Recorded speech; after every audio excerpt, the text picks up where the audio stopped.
La Sociedad Española de Hematología e Hemoterapia cumple 60 años y quiere contar su historia.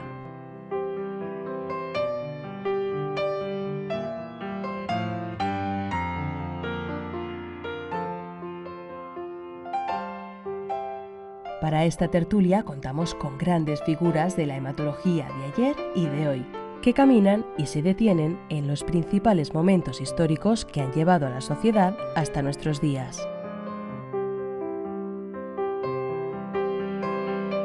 24 presidentes, 20 grupos de trabajo y más de 2.600 socios que han trabajado y trabajan para situar al profesional de la hematología en un lugar privilegiado dentro de la medicina moderna.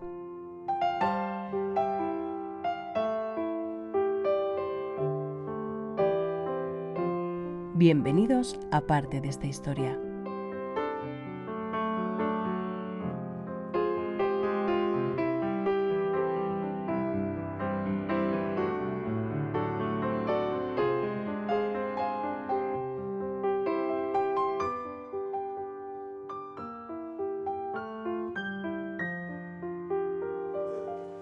Bueno, buenas tardes a todos. Oye, es un placer juntarme aquí con vosotros para hablar de nuestra sociedad y de los 60 años que cumplimos. Es un placer además estar aquí entre insignes hematólogos, pero sobre todo entre amigos, ¿no? Entre amigos a los cuales les tengo un especial cariño pues, por todo lo que hemos vivido ya juntos. Y bueno, pues como futuro presidente, pero yo creo que sobre todo por ser el miembro más joven, el más pipiolo de la mesa, me toca moderarla y vamos a hablar un poco de nuestra sociedad, de nuestra querida sociedad. Y ya, bueno, pues nada más, sin más, me gustaría que empezáramos a hablar de ella, fundamentalmente de cómo veis vosotros hoy la Sociedad Española de Hematología y Hemoterapia, cómo veis cómo está hoy y qué futuro tiene. ¿Quién rompe el...? José Mari, venga, que ha sido el anterior presidente. Yo la veo bien, con un presente muy estable y con un futuro muy prometedor. Quizás la sociedad se ha modernizado conforme a los tiempos que tenemos delante, ha sabido entrar en el tiempo que le corresponde y bajo mi punto de vista entramos en una dinámica que no tiene, con unas perspectivas que no tiene fin bajo el punto de vista científico y bajo el punto de vista médico, que es lo que a todos nos mueve, ¿no? La curación de nuestros pacientes, la curación de enfermedades, el diagnóstico y curación de enfermedades. La sociedad como entidad está más fuerte que nunca. Creo que ha sabido establecer una estructura muy sólida que le permite autogestionarse y sobre todo tener una gestión de la calidad que para mí es importantísima, ¿no?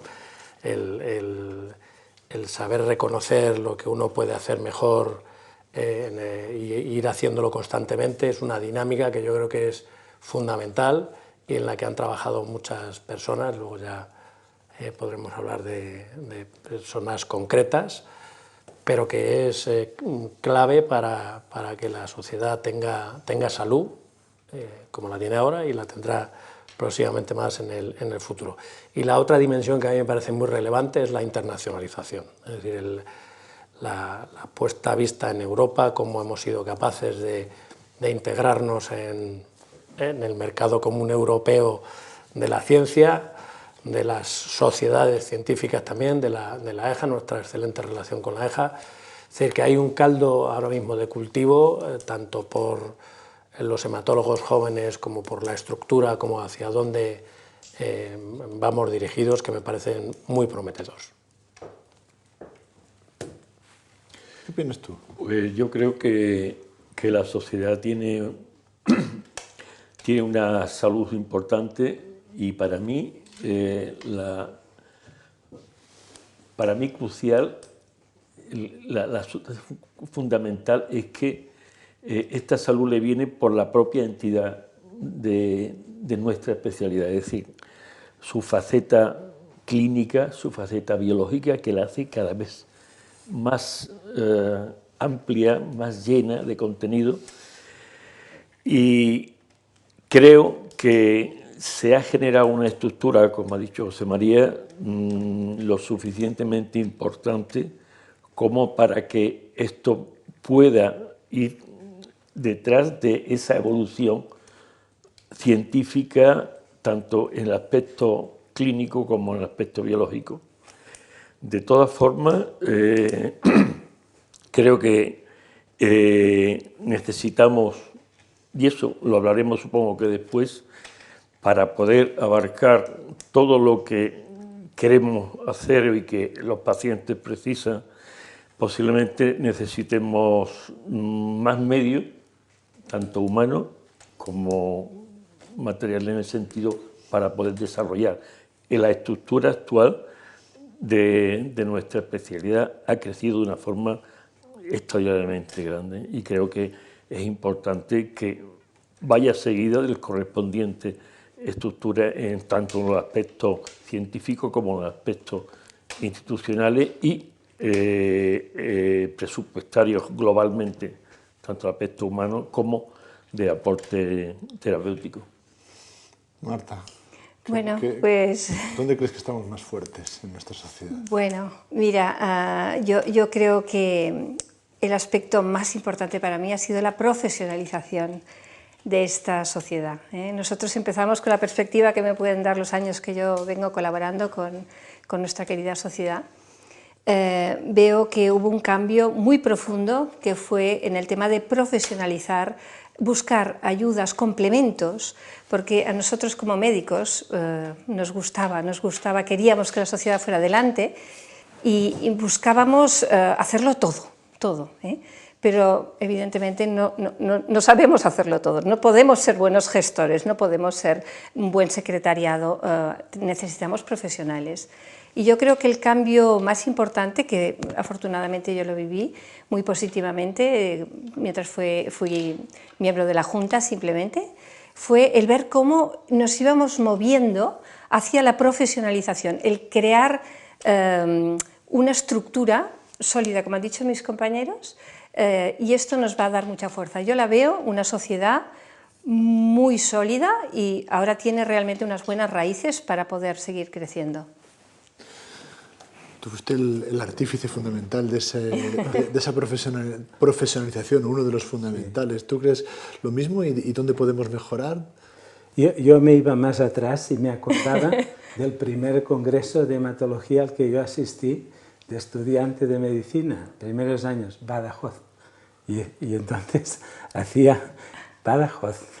Y me acuerdo porque con un cochecito de aquellos de segunda mano llegamos hasta Lisboa, que era como ir a Berlín, ¿no? Y realmente ves lo que es nuestra sociedad, la potencia en número, ¿no? Somos, no me sé la cifra, pero 2.400, 2.500 más o menos asociados, que esto es mucho, ¿no? Tenemos una junta directiva, hemos pasado unos años muy buenos que ha sabido velar por los intereses de los hematólogos de nuestro país desde todos los puntos de vista. Tenemos una casa muy bonita y Ángel nos recordaba nuestras reuniones cuando no teníamos casa, que seguro que él lo hablará. Pero yo ya viví lo de Fortuny y he vivido ahora el gran cambio que hemos hecho aquí en la nueva sede, en la calle de Aravaca, y realmente te sientes muy confortable, te sientes bien. Tenemos muchos grupos de trabajo, cada uno en sus diferentes subespecialidades, y tenemos dinerillo, que es muy importante. Entonces, y por supuesto, el punto fundamental de nuestra sociedad, que son las personas, los hematólogos, y luego también los biólogos y citogenetistas y gente de otras especialidades, ¿no?, que trabajan conjuntamente con nosotros y que son necesarios también para nuestro trabajo diario. Por tanto, yo a nuestra sociedad la veo muy bien. Hay cosas que mejorar, luego seguro que irán saliendo, pero yo estoy contento.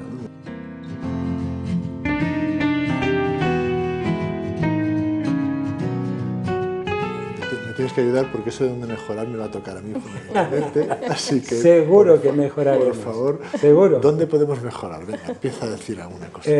Yo digo una, y que hay que lucharla, y yo no lo conseguí, y luego José María y los presidentes que nos sucedieron tampoco.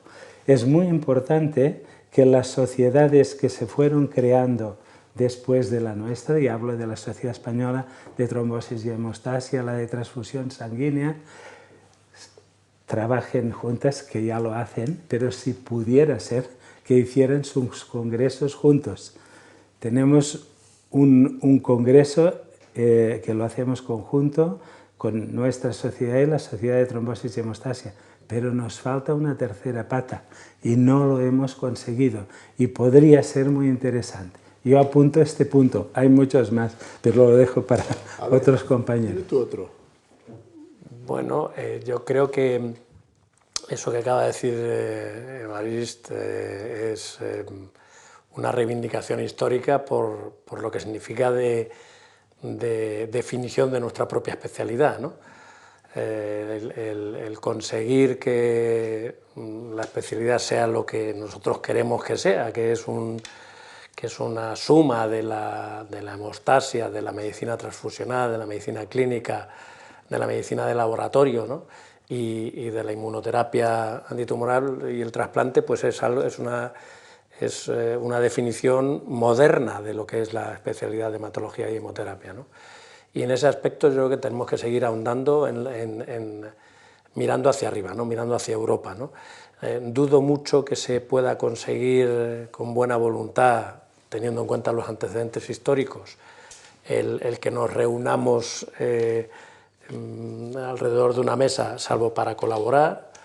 Sin embargo, si hay una definición de la especialidad específica por parte de Europa que determine exactamente cuál es su contenido, los años de formación, etcétera, no vamos a tener más remedio que seguirla, de manera que me parece que ese es el camino a seguir. Y la incorporación de la juventud.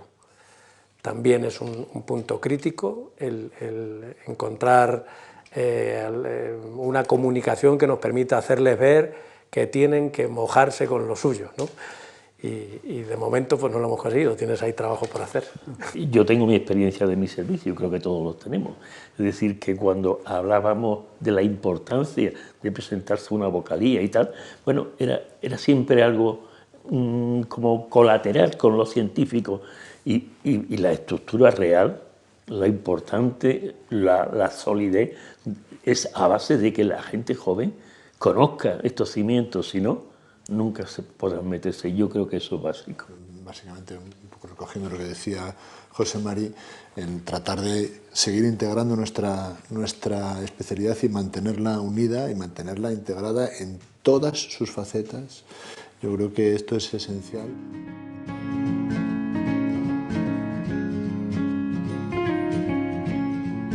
Entramos en el bloque de anécdotas, que supongo que habrá un montón de ellas. Bueno, yo algunas veces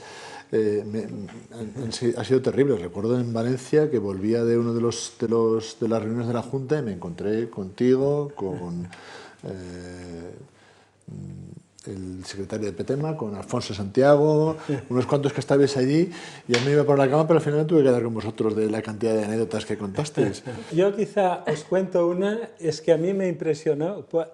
Vuelvo a Badajoz, y no sé si era 70 o 69, pero allí hubo un congreso de hematología y el presidente del congreso, en aquellos tiempos, imaginaros, todo era muy rudimentario, pero invitaron al profesor Jean Bernard. Y entonces el señor no sabía, el presidente, no me acuerdo su nombre, no sabía cómo presentarlo ante un auditorio lleno de gente. Bueno, en aquellos tiempos a lo mejor habría 200 o 300 congresistas, no los 2000 y pico que somos ahora. Y entonces nos dice a todos: ahí tienen al profesor Jean Bernard, que es el señor que ha matado más ratones en toda Francia.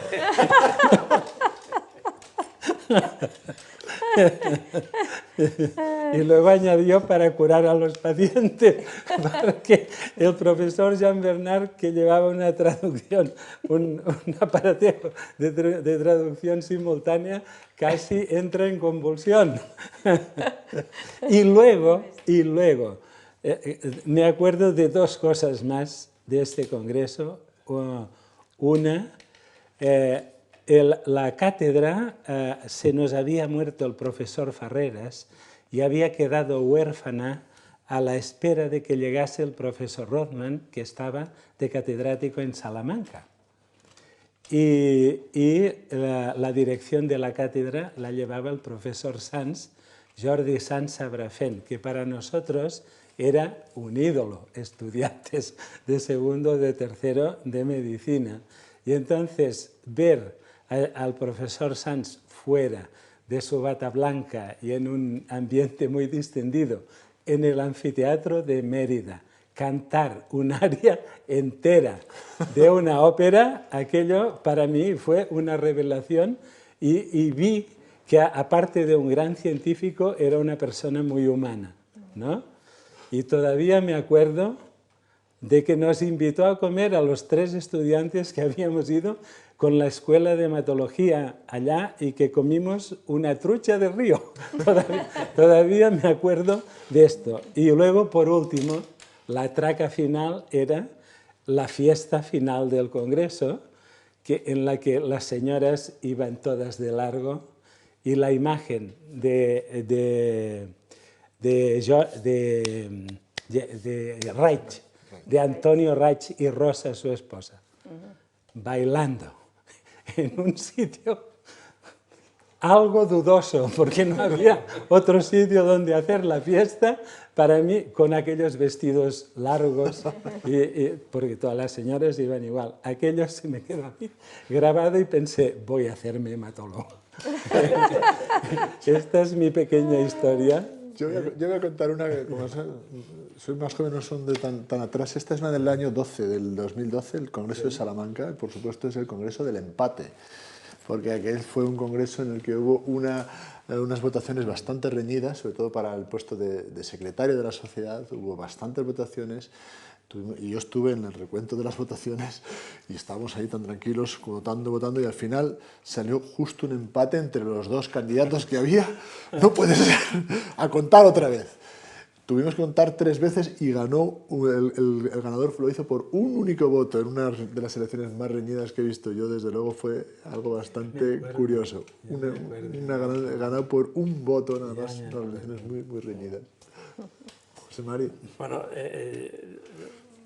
como personajes dentro de la sociedad, yo creo que hay muchos, ¿no?, relevantes, pero sin duda alguna el rey de la zozobra en los congresos era el profesor Antonio Torres. O sea, yo recuerdo cada vez que íbamos, ya de jovencito y talludito, ¿no?, cada vez que íbamos a presentar una comunicación, pues íbamos prácticamente tiritando, porque Antonio, el profesor Torres, desguazaba los datos en público y además los desguazaba en tono de aria, ¿no? Entonces era el pasar la criba de Antonio Torres, yo creo que era que te marcaba como hematólogo maduro, ¿no? O sea, es una de las anécdotas que yo creo que son relevantes, ¿no? Otra, en el mismo congreso este que tú comentabas de Salamanca, era que, bueno, ya teníamos ya había, creo yo, una cierta enjundia económica en la sociedad y había en la parte de festejos, ¿no?, pues algunos festejos un poquito más interesantes, ¿no?, más divertidos. Y a ello colaboraba en Salamanca, por ejemplo, que el profesor Fernando Hernández, que en paz descanse, pues su esposa, María Jesús Pérez Tabernero, la familia era de ganaderos, ¿no? Entonces pudimos tener una capea donde, bueno, algún miembro de esta mesa pues pudo demostrar sus habilidades de tauromaquia y además con mucha elegancia. Bueno, Marta. dejemos pasar un capote, porque realmente lo pasé mal, porque yo era una jovenzuela que estaba allí en el público y de repente no sé cómo fui, que me vi allí dentro, que al lado del toro, suerte que estaba José María Moraleda, y me eché una capea porque de verdad que mal lo pasé aquel día. Veía yo allí un toro, una cosa salvaje allí delante mío. Fue muy divertido. Eso fue en el año 86, que fue premonitorio, porque yo en aquel año tuve de profesor a este señor, fue cuando di hematología, en cuarto de medicina. Bueno, en esas mismas plazas también se curtieron John Goldman, por ejemplo, ¿no? Y Jacques Van Tengo Dongen. alguna imagen, sí, tengo Jacques alguna Van imagen Dongen. de John Goldman, corriendo delante del toro, no en San Fermín, es en la plaza. Yo hablaba de las primeras reuniones que eran en un sitio de la Sociedad Española de Hematología y Hemoterapia, de la Junta, que eran en el Hotel Mindanao. ¿Cómo eran aquellas reuniones? ¿No teníamos sede o cómo? Bueno, el Hotel Mindanao era donde nosotros nos reuníamos en aquella época, porque no teníamos ninguna opción, no teníamos lugar ninguno para reunirnos, y allí era donde empezábamos a los primeros pinitos sobre la junta directiva de nuestra sociedad. Y bueno, yo recuerdo yendo al Hotel Mindanao, que me encontré con un compañero, el cual no quiero hablar, no quiero citar, y me dice, ¿pero tú qué haces por aquí? Digo, bueno, pues voy a esto. Dice, pero es que este no es sitio. Y digo, ¿y dónde estamos? Dice, pues en tal sitio. Y no sabía que no era un sitio muy Elegante. Pero bueno, al parecer estaba en una zona, entre comillas, no muy... Tiene muy buena reputación. de buena reputación. Bueno, se ha cambiado. Quizás recordando así anécdotas a lo largo de todos estos años, ahora son muchos años, ¿no? Como socio, luego en la junta directiva, ¿no? Recuerdo en concreto cuando se organizó el primer congreso del EBMT, del Grupo Europeo de Trasplante, en Granada, con Alberto Grañena, también con Fernando Hernández, ¿no?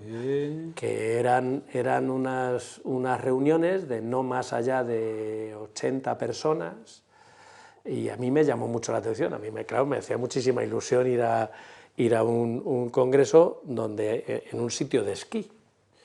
Claro, yo decía, vamos a ver esto cómo se conjuga, y la verdad es que se conjugaba fantásticamente bien, porque vestidos de esquí por la mañana, todos los grandes poppers del trasplante pues hacían sus comunicaciones y compartían la ciencia que traían, y en una hora determinada pues se ponían los esquís y a pie de pista se iba uno a esquiar, volvía del esquí y se seguía con la ciencia, ¿no? De manera que fue una manera diferente de enfocar las reuniones científicas. Se puede hacer ciencia divirtiéndose, porque además eso genera, fue la lección que aprendí, genera amistad.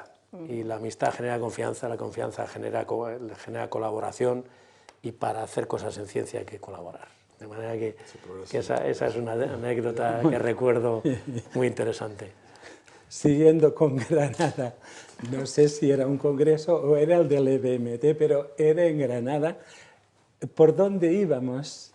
Hacíamos un tour jugando a tenis en todos los sitios en los que había congreso. El profe Rodman y yo, Juanito Maldonado, y entonces había un cuarto que era en general rotatorio, ¿eh?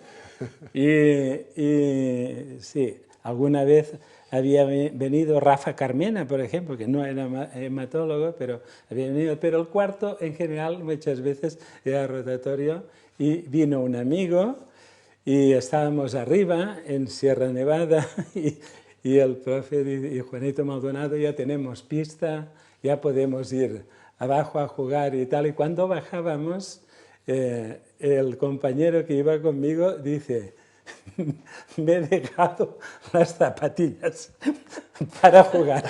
Y el profe se giró de aquella manera y con aquella mirada. Y lo hacía, yo digo, bueno, no pasa nada, vamos al Corte Inglés, compramos unas zapatillas y nos vamos a la pista de tenis. Y hubo solución. Fuimos al Corte Inglés, compramos las zapatillas y a la pista. Y entonces el profe dice: tú irás a mí, irás con Juanito Maldonado, y yo juego con nuestro compañero. Y digo, bueno, pues estupendo, vale. Entonces vamos a pelotear. Y el invitado lanza una bola y Juanito Maldonado se me acerca y me dice: Evaristo, este no le da con la raqueta ni a un guarro amarrado a un poste.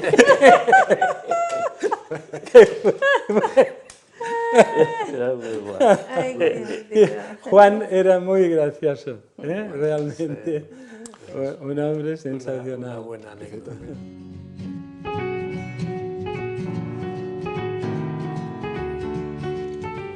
Bueno, y si hablamos de hitos de nuestra sociedad, aparte del nacimiento en el año 59, de un grupo de amigos se reúnen por primera vez.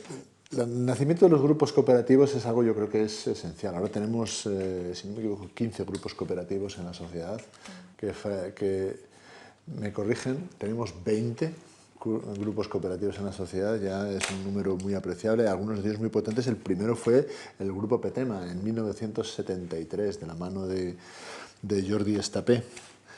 Que curiosamente yo tengo ahí también una anécdota, porque con el transcurrir de los años resulta que el profesor Estapé conocía a mi suegro, eran amigos íntimos. Mi suegro pasó unos 12 años en Cataluña y eran amigos de aquella época, y luego con el tiempo pudimos saludar mi mujer y yo al profesor Estapé y a su señora, recordando aquellos tiempos. Pero yo creo que también es una cosa que se nos queda un poco de lejos en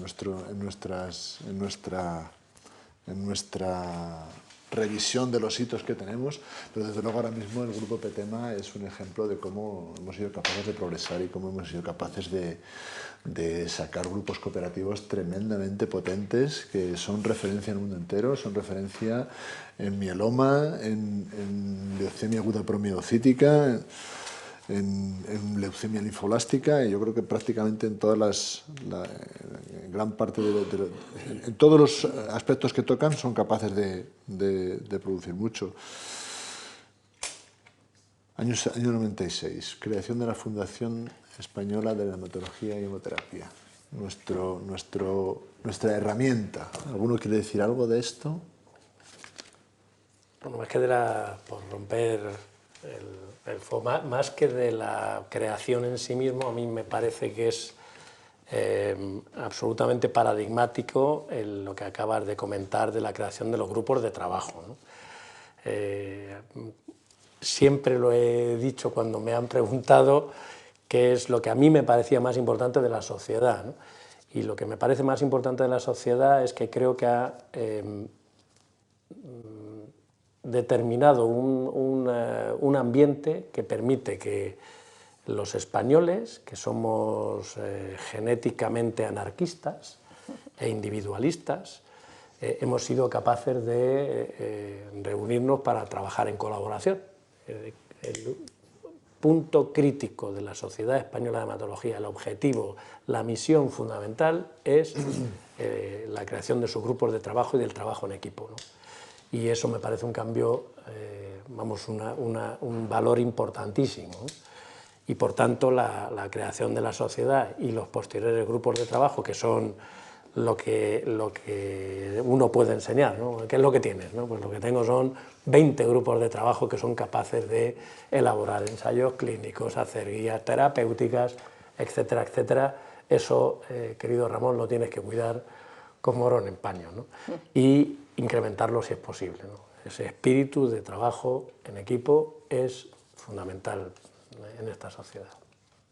Y yo me acuerdo del nacimiento de lo que primero llamamos Club Español de Citología Hematológica y luego ha sido pues, el Grupo Español de Citología Hematológica, y allí obviamente estaban el padre Ríos y la doctora Wessner, y estábamos Rivera y yo con ellos, ¿no? Y entonces la creación de este grupo, haciendo de monaguillo Rivera y yo, y la creación de este grupo fue muy importante para unir a todos la gente del laboratorio especializados en citología del país y a volver a relanzar la importancia de los casos clínicos, citopatológicos, que ahora sería patológicos, inmunológicos, genéticos, biólogos moleculares, porque cada vez se ha complicado más la cosa, ¿no?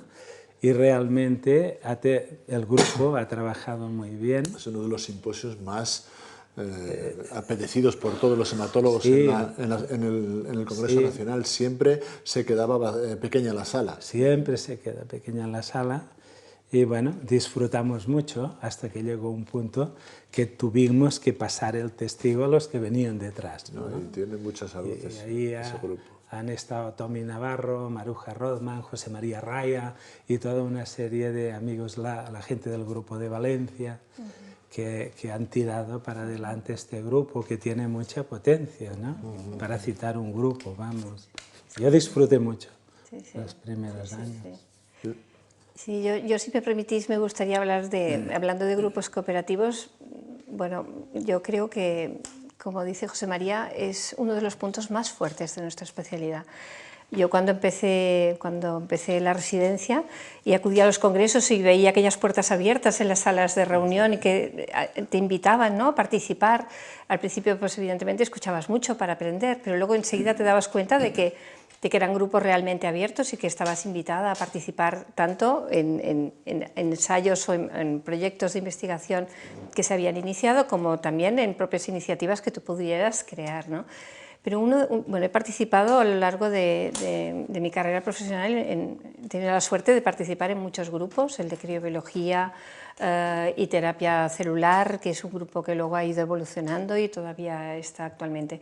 Pero me gustaría explicar un poco el grupo inicial que se dedicó a la estandarización de los bancos de sangre, que es el grupo PAVAS, que fue el primer grupo que unió a todos los especialistas que estaban haciendo medicina transfusional, que creó unas primeras normas y que luego más adelante fue evolucionando y se convirtió en el grupo CAT, que era un grupo de trabajo dentro de la Sociedad Española de Hematología y Hemoterapia, y allí se desarrolló ampliamente el grupo de acreditación.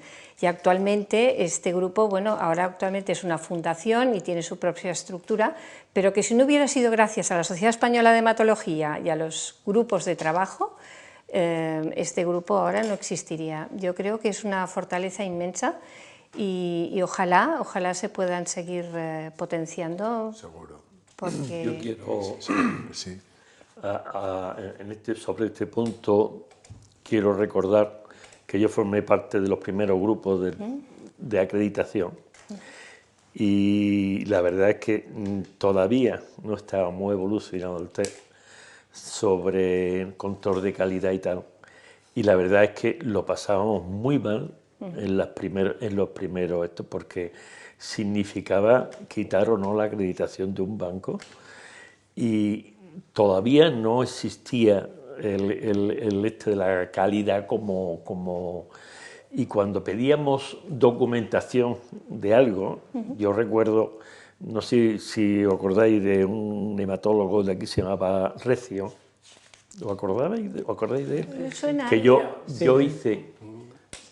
hice con él y con Ramiro Calatayud también hice varias acreditaciones y bueno, por desgracia, de las 3 que fuimos a acreditar no se acreditó en aquel viaje ninguna. Entonces nos llamaron la atención nosotros por parte de la Junta Directiva, que no podíamos ser tan tajantes. Pero claro, llegábamos a un sitio y lo que solicitábamos era si lo que nos estaban diciendo constaba en algún sitio. ¿No? Ellos no lo hacían en el cuestionario que se hacía, lo ponían, pero después no podían avalarlo. Entonces, claro, nosotros nos quedábamos, ¿esto será cierto o no será cierto? Y recuerdo de aquel viaje que hicimos 3 acreditaciones y las 3 fueron negativas. Y la Junta Directiva, digamos que nos tiró un poquito de la oreja en ese tema. Pero era duro, ¿eh? Bueno, era duro, porque no teníamos todavía... Hablando en calidad, también otro de los hitos que ha tenido nuestra sociedad es la creación del programa de garantía de calidad en hematología, del PGCLC, que ahora pues es un puntal esencial tanto desde el punto de vista económico como de garantía de que nuestros laboratorios tienen una calidad adecuada y cada vez tiene más éxito, cada vez tiene más seguidores y cada vez más valor. Y además son programas que cuando los comparamos, tanto el CAT, por ejemplo, o con las historias que nos vienen ahora con la SISO, yo siempre prefiero este tipo de acreditaciones, este tipo de garantías, más que ninguna otra. Una cosa muy curiosa aquí que tenemos también, en el 2009 tuvimos que cambiar el nombre a nuestra sociedad. Éramos Asociación Española de Hematología y Hemoterapia, y ahora somos Sociedad Española de Hematología y Hemoterapia por un problema de... Sí, esto, a ver, hubo varios debates en el seno de nuestra sociedad en aquellos tiempos y al final la conclusión última era que asociación estaba vinculada más a grupo de amigos que hacen algo y sociedad está más vinculada a la ciencia médica.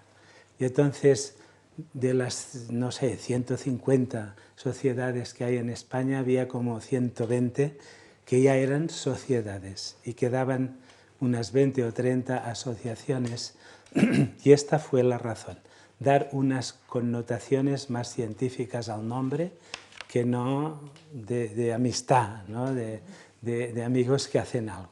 Sí. Y ahí tuvo un papel relevante Alfonso Santiago, que él, además de médico, también hizo ciencias políticas y sabía cosas de estas, ¿no? Y fue él el que empezó a sacar el tema. Y aquí, si me permite, Ramón, dice creación de la dirección gerencia. Aquí, este yo creo que fue uno de los grandes hitos de nuestra sociedad.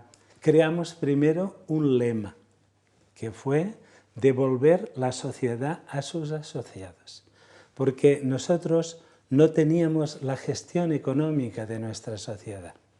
Y entonces ahí fue donde se dio el gran paso de crear una dirección gerencia propia y luego la historia ha demostrado que realmente no nos equivocamos, porque un éxito total. La sociedad empezó a ganar dinero y aquel dinero a invertirlo en su gente. El dinero era de los hematólogos y hasta aquel momento no teníamos la gestión. Y ahí yo siempre he contado que Sangre era nuestra revista, cuando nació, en la que nos comunicábamos en español. Cuando nació, el factor de impacto era de 0 y cuando la enterramos era de 0 también. Pero nos comunicábamos en español. Y entonces, a partir de aquel momento, nos hemos tenido que comunicar en inglés, que es la lengua universal. Pero yo, ya en algunas tesis doctorales, siempre al mirar la bibliografía, cuento. Y últimamente, ni un solo trabajo ya escrito en lengua española. Y entonces hago una pregunta siempre a los doctorandos si realmente consideran que nuestra lengua española, ya no hablo del catalán, es una lengua muerta para la ciencia hematológica y las demás, ¿no? Porque realmente esto pasó. Y suerte, mucha suerte, que la Junta Directiva de la Sociedad Española dijo, vamos a hacer un boletín, por lo menos tenemos que hablarnos en palabra escrita con el boletín y por lo menos nos comunicamos allá en español, porque si no, no queda nada más. Esto es algo que se ha comentado muchas veces en las juntas, porque es cierto, además nos encargamos de pasarnos de sangre a hematológica y luego, después de que se va a hematológica, no tenemos nada. Y es una de las cosas que a lo mejor el siguiente hito puede ser la resurrección de sangre. Ya veremos, porque a mí me dan envidia algunas sociedades de las cuales tenemos que aprender.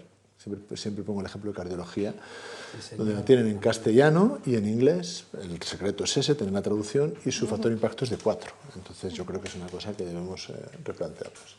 La sociedad, como tal, tiene una de sus obligaciones o de sus misiones es preservar el ámbito, ¿no?, de la materia de conocimiento de la especialidad, ¿no? Entonces, bueno, el liderazgo de la Sociedad Española de Hematología en la amplitud de la materia de conocimiento que nos ocupa está claro, por ejemplo, en la Declaración de Madrid.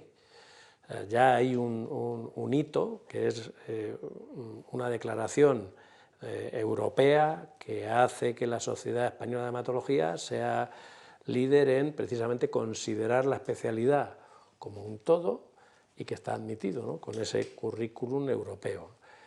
Y la diferencia, quizás, no la diferencia, sino la aportación que puede tener el hematólogo en el tratamiento de este tipo de enfermedades es precisamente que conoce la biología, ¿no?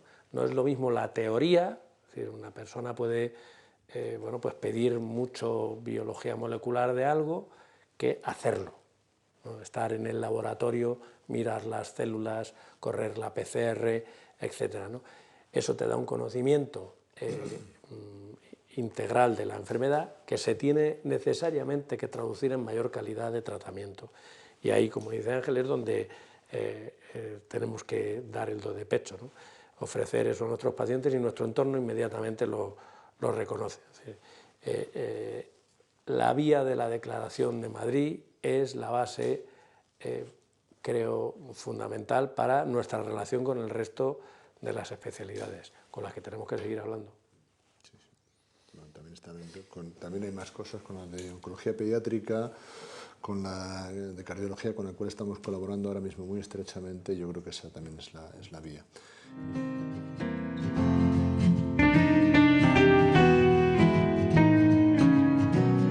Bueno, nos toca hablar de relaciones con otras sociedades y con otros organismos. Pero nos han dejado...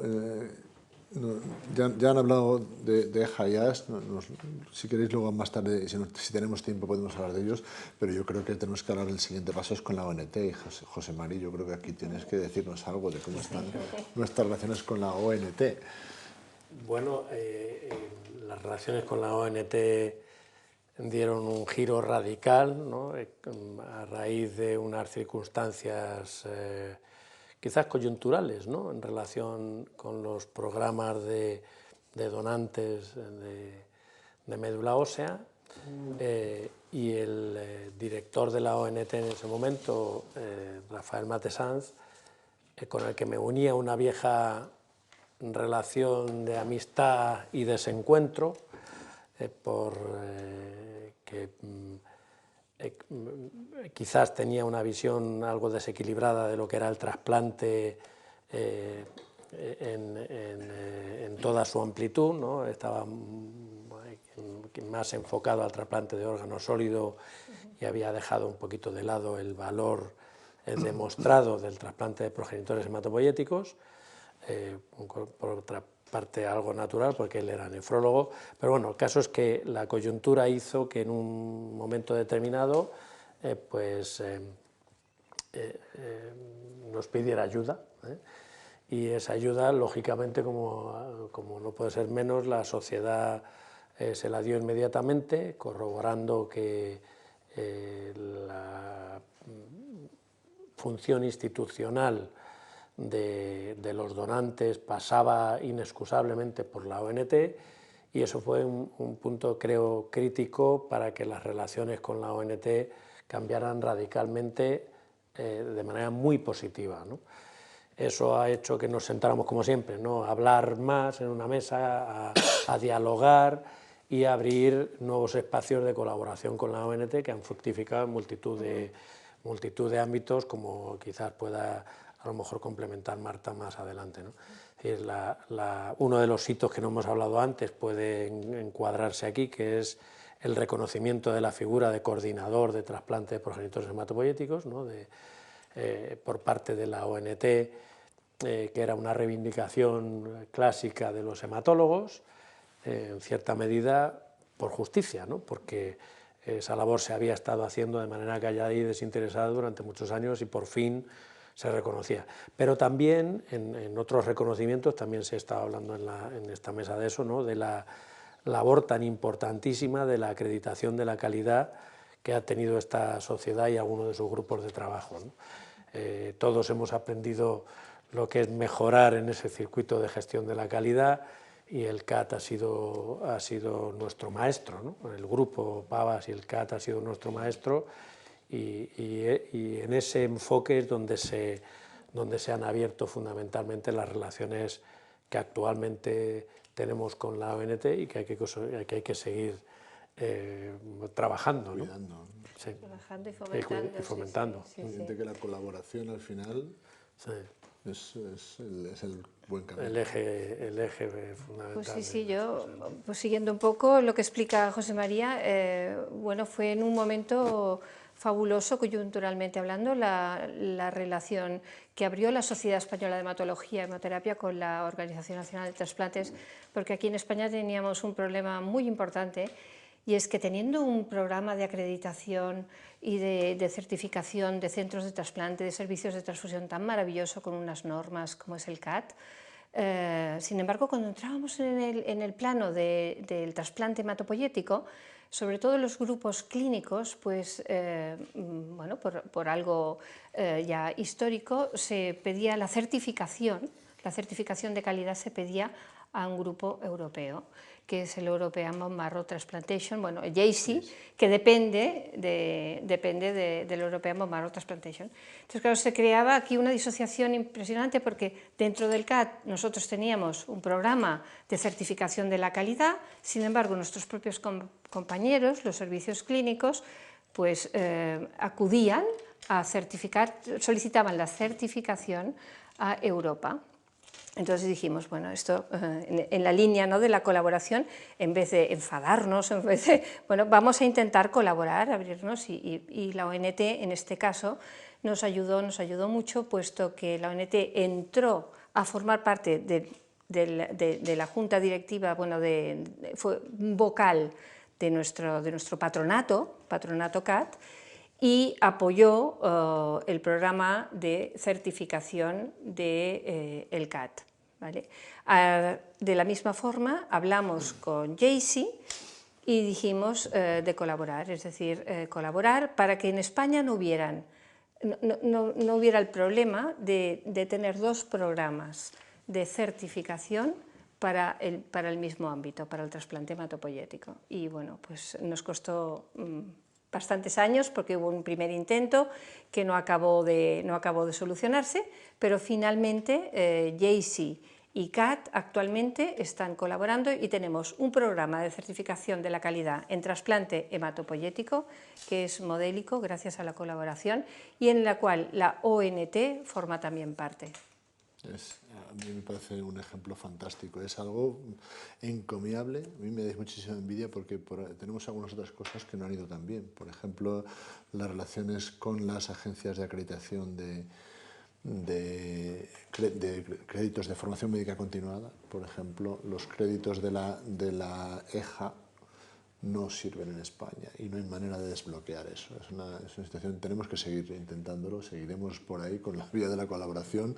Repito, me da muchísima envidia porque es una tarea que me queda a mí ahora aquí para seguir con ella adelante. Sí, si me permites, Ramón, únicamente un detalle, porque yo estaba tan desesperada en nuestro primer intento, ¿te acuerdas, Evaristo, de que hubiera colaboración? Sí. Yo le decía a Evaristo, es que yo no puedo dejar el CAT sin que esto se haya materializado. Y me dijo, tú no desfallezcas, que a la larga prevalecerá. Y afortunadamente, después de 4 años más de lucha, pues lo hemos conseguido, pero realmente... Digo que tenemos que hablar de relaciones con sociedades amigas, bueno, con otras sociedades, con todas las sociedades científicas, ¿no? La primera, evidentemente, con las dos amigas. Ya hemos hablado un poquito de las SETS, ¿Qué decimos de la Sociedad Española de Trombosis y Hemostasia? La ciencia es lo que debe unirnos a todos, la colaboración es lo que debe unirnos a todos, y pensar un poquito más allá, ¿no? En el futuro, ¿no? Y el futuro está por derribar fronteras y no por ponerlas, ¿no? Científicas y quizás de otro tipo. No, yo creo que para el futuro es algo que lo tengo aquí metido, es decir, hay que ser, cada vez tenemos que estar más juntos, cada vez tenemos que... Yo creo que la realización de este congreso conjunto SHH-SET es un modelo que hay que seguir. Insisto en lo que decía, que habrá que luchar para ver si algún día también se puede unir la Sociedad Española de Transfusión Sanguínea y Terapia Celular a este congreso conjunto. Y luego, pues las sociedades amigas de América Latina. Yo he tenido una vinculación especial con la Sociedad Paraguaya de Hematología y hasta hemos establecido convenios de colaboración mutua. Os digo que los residentes de tercer año, no, de último año, porque ellos hacen ya 3 de medicina interna y 2 o 3 más de especialidad, y el último año pues lo hacen en nuestro centro. Es decir, esto es muy importante, ¿no? Y viene cada año 1 o 2 residentes a completar su formación. Esto es bueno. Es un modelo que podemos intentar hay que extender. Yo creo que sí, que es muy importante. Bueno, ahora se nos abre un momento de cierta estabilidad política, parece. Ya veremos si es así o no es así. Y esperemos que los equipos del Ministerio se mantengan estables y seamos capaces de volver a lanzar esas relaciones con el Ministerio que puedan... Desde luego hemos empezado bien con la Agencia Española de Medicamento. Ahora mismo las relaciones están bastante bien. Nos han pedido ayuda en varias ocasiones, se la hemos dado. Y yo creo que eso es el momento de conseguir que esto mejore y que seamos capaces de colaborar bien con el Ministerio y buscar este quinto año entre todos, que desde luego es algo esencial para el desarrollo de nuestra especialidad, y es una cosa en la cual la Sociedad Española de Hematología y Hemoterapia tiene que estar absolutamente implicada.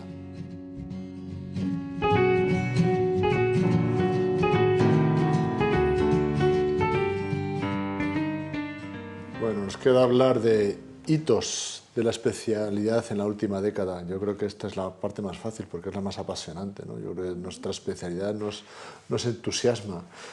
Para vosotros, ¿cuál ha sido para ti el mayor hito de la última década, José Mari? ¿O décadas? Bueno, recuerdo perfectamente cuando pasaba visita con el profesor Antonio López Borrasca y nos enseñaba cómo ayudar a morir a nuestros pacientes. De manera que ahora, cuando pasamos visita y lo que hacemos es darle la esperanza de que más del 70%, el 80% de ellos van a curarse, pues yo creo que ese es el mayor hito, ¿no? Y eso está fundamentado en un conocimiento mucho más profundo de la biología, que, como ya hemos comentado en esta mesa en varias ocasiones, es crítica para nuestra especialidad, ¿no? Ese doble lenguaje de biología y de clínica que tenemos. Luego podemos dar ejemplos concretos, pero esa es la base fundamental, ¿no? Que curamos, y pues antes desafortunadamente no curábamos, y eso está basado en más conocimiento. Un sitio donde que parece que siempre se olvida es el área de transfusión. ¿Cuáles han sido los hitos en el área de transfusión? Porque a mí, luego te cuento alguna anécdota que me pareció también. Sí, a ver, en el área de transfusión realmente, bueno, yo es que recuerdo cuando empecé, los pacientes se nos morían de hemorragias porque no teníamos plaquetas, no habían preparados de plaquetas, ¿eh? O sea, cuando se aprendió a hacer, a fraccionar la sangre y a tener cada uno de los componentes cuando el paciente lo necesita, esto fue un hito realmente importante, ¿no? Pues yo que he trabajado en la medicina transfusional y sobre todo en la parte más, la parte más técnica del trasplante, yo creo que realmente el descubrimiento de que a partir de una sangre de cordón umbilical se podía hacer un trasplante, Esto fue algo realmente que nos chocó, ¿no? Anteriormente ya habíamos vivido el descubrimiento de que las células progenitoras podían estar en sangre periférica, el TASPE que llamábamos, ¿os acordáis? Trasplante autólogo de sangre periférica. Este fue un hito también, y después el conocimiento de que los precursores de sangre de cordón, aunque sean pocos, es un bien tan preciado y tan potente que con un producto con menos cantidad de células la potencia es la misma. Este fue un gran hito. Y como no, el último de los últimos años ha sido el trasplante haploidéntico. Pues bueno, nosotros decíamos, hay que hacerse donante de médula ósea porque el día que usted necesite una médula ósea, bueno, no le va a servir la de su hijo, la de su padre. Hemos tenido que cambiar, claro. Esta es una de las muchas humildades que hemos de tener, ¿no?, como médicos, y bueno, aquí está la grandeza también de la medicina. Y bueno, pues el descubrimiento de que un padre puede ser donante de su hijo, o un hijo donante de un padre, esto ha venido también a revolucionar muchísimo el mundo del trasplante. Incluso los programas de donantes de médula ósea, o sea, aunque hacen falta, pero bueno, está ahí la posibilidad de esta nueva fuente de donantes. A mí se me ocurren así desde el aspecto transfusional. Seguro que tú tienes... No, estaba pensando en una más modesta, porque te digo a raíz de varias cosas. Yo primero me tocó vivir el nacimiento del SIDA, ¿vale? Me tocó dentro de la carrera, y justo cuando acababa la carrera también me tocó vivir un accidente que hubo en el hospital de Salamanca, que fue un accidente transfusional, y un paciente falleció por una transfusión incompatible, y aquello fue bastante comentado. Entonces es algo que se ha ido haciendo poco a poco, mucho más, que es el tema de la seguridad transfusional. La primera comunicación que yo presenté en un congreso nacional fue la hemoglobina fetal como índice de recambio en la sanguinotransfusión de recién nacido. Y yo en aquello lo veía como una cosa súper interesante. Bueno, conforme he ido avanzando, ha ido evolucionando el tema, llega un momento en que uno se da cuenta del cambio tan brutal de nuestra especialidad en todos los aspectos. O sea que es que si me preguntáis por qué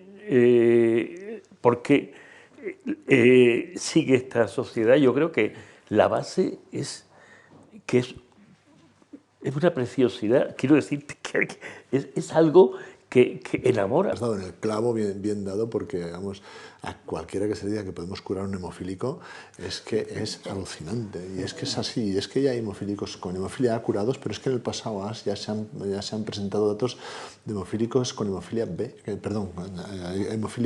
curada, pero en el pasado ya se han visto hemofílicos con hemofilia A que tienen excelentes resultados con terapia génica, y es algo que es que incluso va a ser barato.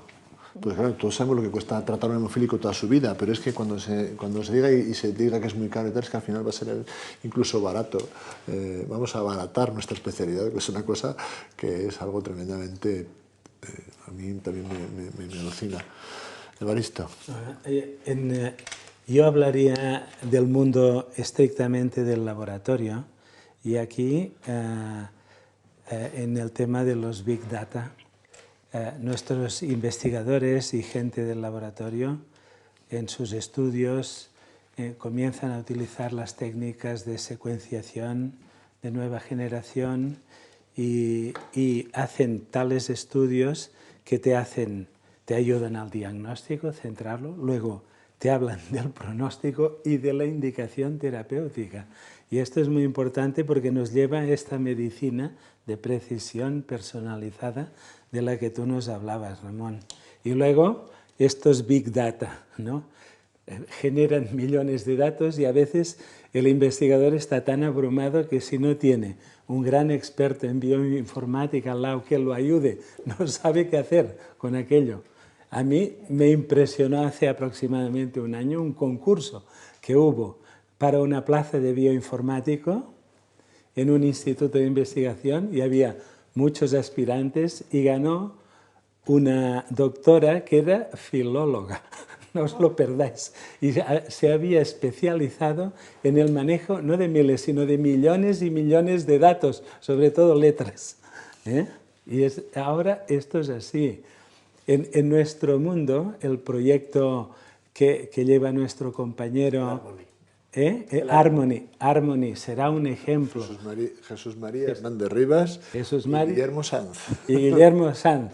No, este será un proyecto que debemos seguir con mucha atención porque aprenderemos muchas cosas con ellos, ¿no? Es la promesa de solución a muchos de nuestros problemas, de cómo realmente creo que sí, conseguir... creo que sí.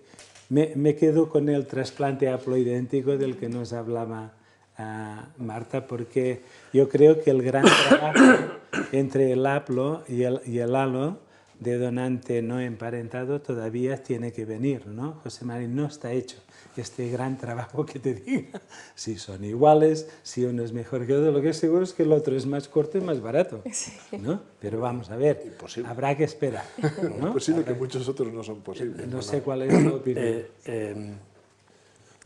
Lo habéis dicho, ¿no? Pero quizás que merezca la pena resaltar un poco en el ámbito de cuáles son los hitos de la última década y enlazando con el aumento del conocimiento, es nuestro mejor desarrollo tecnológico. Yo creo que la tecnología es lo que nos lleva a progresar, ¿no? Aparte del conocimiento básico es la tecnología, ¿no? El desarrollo de nuevas técnicas en el laboratorio que nos permitan hacer una terapia génica, por ejemplo, más adecuada, ¿no? La terapia génica estaba descubierta hace 30 años y, como sabéis muy bien, pues tuvo sus dificultades hasta que hemos refinado la manera de hacerla, de manera que podemos integrar la información génica en el sitio donde queremos sin que haya desviaciones y no tengamos efectos secundarios relevantes, ¿no? Para mí, sin duda ninguna, la mimetización o el aprendizaje que ha supuesto el conocer a fondo cómo funciona el sistema inmunológico es el hito fundamental del avance terapéutico. Es decir, CAR o terapia celular avanzada con tecnología de terapia génica, creo que va a resolver muchísimos problemas en el futuro, incluso que puede hacer que no necesitemos el trasplante tal y como lo concebimos hoy en día para curar enfermedades, ¿no? La inmunoterapia celular, bajo mi punto de vista, va a revolucionar absolutamente la manera que tenemos de tratar el cáncer y va a curar el cáncer. Yo creo que va a curar el cáncer. A lo mejor es una afirmación no absoluta, pero sí en un porcentaje elevadísimo de los pacientes que tratamos hoy en día, ¿no? Y eso es avance tecnológico. Y el avance tecnológico es, bueno, pues tener datos, y los datos hay que manejarlos, y sin duda ninguna la correlación entre los datos que se generan en los diferentes grupos cooperativos, los de la sociedad entre ellos, que nos permitan bueno, pues tener una idea de datos biológicos, correlación clínica a gran escala, pues es ciencia ficción, ¿no? Como decía Ángel, ¿no? Y ciencia ficción que ya es realidad y enamora, sin duda ninguna. El poder descifrar los secretos de miles de millones, de la evolución de miles de millones de años, ¿no? Biológicos, y darles un contenido es fascinante, ¿no? Y está nuestra especialidad está en primera línea en eso, ¿no? Bueno, yo creo que en este aspecto yo voy a tratar ya de centrar un poco más las cosas en no solamente lo que son avances en la especialidad, sino avances en la especialidad llevados a cabo por españoles, por gente de los grupos cooperativos, porque aquí teníamos señalados así, bien señalados en el guión, investigación en mieloma múltiple, abordaje de leucemias. ¿Cómo no vamos a hablar aquí de los grupos españoles que han conseguido hacer tratamientos punteros? El Grupo Español de Mieloma, donde ha conseguido ser uno de los pilares del avance en esta enfermedad, una enfermedad que yo conozco bien porque me dedico bastante a ella, y cuando empecé la especialidad tenía una esperanza de vida de 24, 25, 26 meses. Hoy estamos hablando de 60, 70 meses de sobrevivencia, y esto en gran parte ha sido debido a cosas hechas por los grupos españoles, y cómo no hablar de lo que hemos hecho en leucemias agudas, leucemia promielocítica, donde los protocolos españoles están en primer lugar en todo el mundo, y los protocolos que se han desarrollado también en leucemia aguda linfoblástica, que también son de los primeros y prioritarios en todo el mundo. Yo creo que podemos ya dar por finalizado esta reunión. Estamos todos entusiasmados con nuestra especialidad. Yo además estoy entusiasmado con la parte que me toca, que es dirigir en el futuro esta ya avejentada o madura sociedad con 60 años, que es la Sociedad Española de Hematología y Hemoterapia. El futuro sigue siendo apasionante. Y nada más, yo creo que... Nosotros hemos hablado y hemos hecho el pronóstico de esta futura presidencia. Yo espero que hayáis acertado. Y tenemos que decirte que el pronóstico que hacemos no es bueno, es muy bueno, ¿no? Espero cumplir los pronósticos, espero que los factores pronósticos que estés manejando sean correctos. Te deseamos a Ramón, a tú y a tu gente los mejores éxitos en la etapa esta que empieza en octubre, ¿no? Sin duda, ¿no? La incorporación de la hematología joven, ¿no? Que ya ha empezado, y bueno, y tu talento y el talento de la junta directiva que te va a apoyar, y desde luego de todos nosotros, ¿no? Por supuesto. Lo has dicho bien antes, hay que escuchar a los que han pasado antes por aquí. Estaré con los oídos bien abiertos para todos. Y como no, terminar diciendo felicidades a la Sociedad Española de Hematología y Hemoterapia. Gracias. Felicidades. Gracias.